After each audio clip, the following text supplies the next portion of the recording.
Assalamu alaikum wa rahmatullah. Pour la deuxième partie, nous allons aborder un point précis, c'est-à-dire qui doit faire fidya et quand il le fait, c'est combien.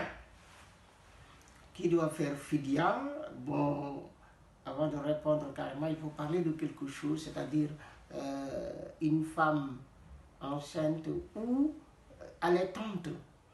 Les ulémas ont une divergence là, des gens qui disent que si elle a peur pour elle-même ou pour l'enfant, il y a une différence, elle paye fidya, elle ne paye pas, je ne rentre pas dans les détails. Mais à mon sens, elle va rattraper les jours à jeûner et elle ne fait pas de fidya. C'est plus simple comme ça.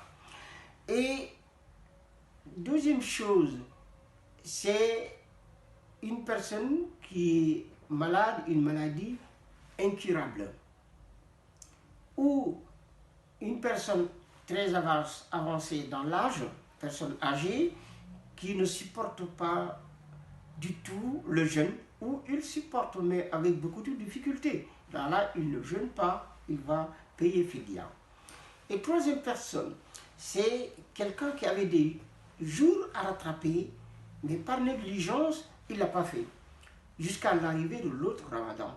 Là, il va jeûner le Ramadan qui arrive, et après le Ramadan, il va rattraper ce qu'il y avait à rattraper, plus une fidya. Là, il va faire fidya. إذن تطرقنا لنقطة بسيطة مهمة، هو من الذي يعطي الفدية؟ وإذا عرفنا من هو كم يدفع؟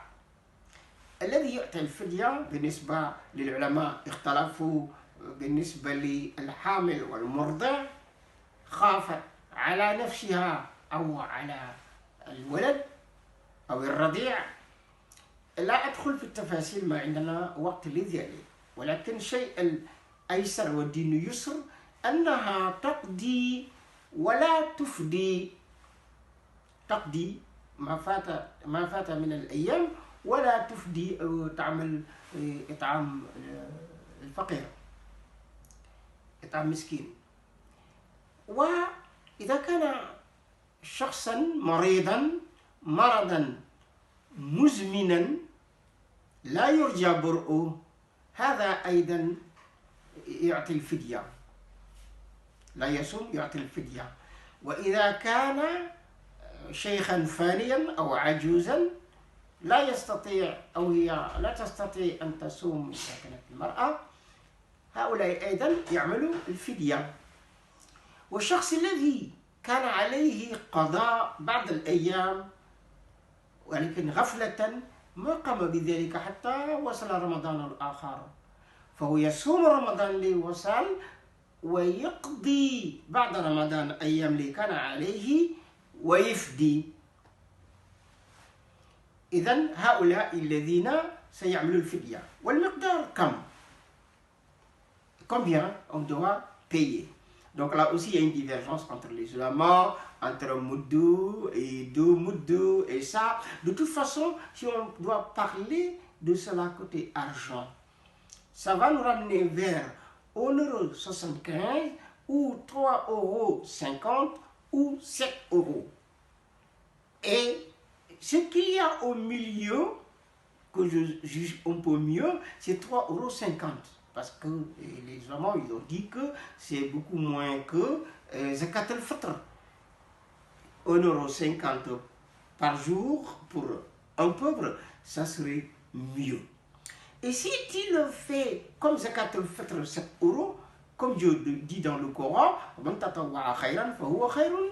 celui qui fait plus de son propre gré, ça serait une bonne chose pour lui. Si tu peux le faire comme ça, ça serait une bonne chose pour toi.